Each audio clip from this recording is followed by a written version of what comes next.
கருக்கலைப்பு செய்ய வற்புறுத்தியதால் மனமுடைந்து போன தாய் ஒருவர் வாழ வேண்டிய பிஞ்சையும் வளர்ந்து வந்த கருவையும் பற்றி யோசிக்காமல் எடுத்த விபரீத முடிவுதான் காண்போரை கண்கலங்க வைத்துள்ளது. அங்கு கண்ட காட்சிகள் அனைத்தும் நெஞ்சை பதற வைத்துள்ளது.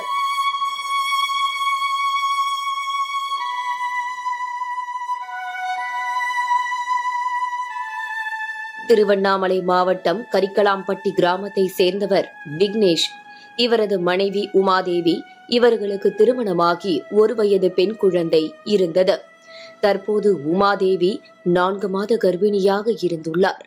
இந்நிலையில் திடீரென உமாதேவி தனது 1 வயது பச்சிளம் பிஞ்சுடன் அருகில் இருந்த கிணற்றில் குதித்து தற்கொலை செய்து கொண்டுள்ளார். வாழ வேண்டிய பிஞ்சும் துடிதுடித்து உயிரிழந்தது.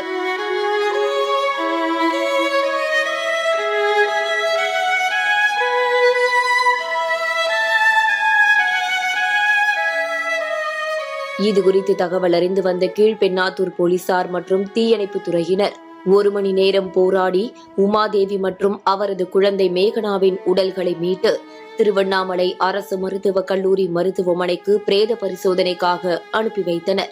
இந்த சம்பவம் குறித்து வழக்கு பதிவு செய்த போலீசார் இது கொலையா, தற்கொலையா அல்லது வேறு ஏதும் காரணங்கள் உள்ளதா என பல்வேறு கோணத்தில் விசாரணை மேற்கொண்டு வருகின்றனர்.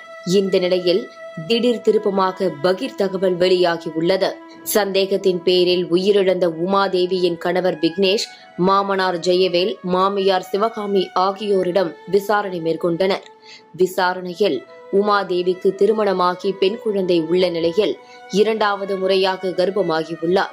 அந்த குழந்தையும் பெண் குழந்தையாக இருக்குமோ என்ற சந்தேகத்தின் பேரில் அதே கிராமத்தை சேர்ந்த ஒருவருடன் சேர்ந்து திருப்பதிக்கு சென்று ஆனா பெண்ணா என்று பரிசோதனை செய்துள்ளனர். பரிசோதனையில் பெண் குழந்தை என்பது தெரிய வந்தது. இதனையடுத்து வயிற்றில் வளரும் கருவை கலைக்குமாறு உமாதேவியிடம் கணவர் உட்பட 4 பேரும் டார்ச்சர் செய்து வந்துள்ளனர். இதனால் மனமுடைந்து போன உமாதேவி தனது 1 வயது குழந்தையுடன் கிணற்றில் குதித்து தற்கொலை செய்து கொண்டுள்ளார் என்பது தெரிய வந்துள்ளது.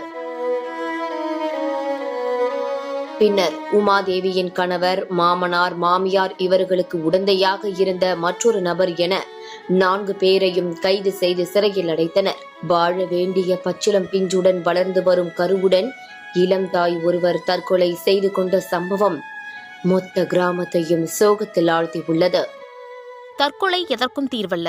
மன அழுத்தம் ஏற்பட்டாலோ தற்கொலை எண்ணம் வந்தாலோ அதிலிருந்து விடுபடுவதற்கு தமிழக சுகாதார சேவை உதவி மையம் 104 அல்லது ஸ்னேகா தற்கொலை தடுப்பு உதவி மையம் 044246405050 ஆகிய எண்களை அழைக்கலாம்.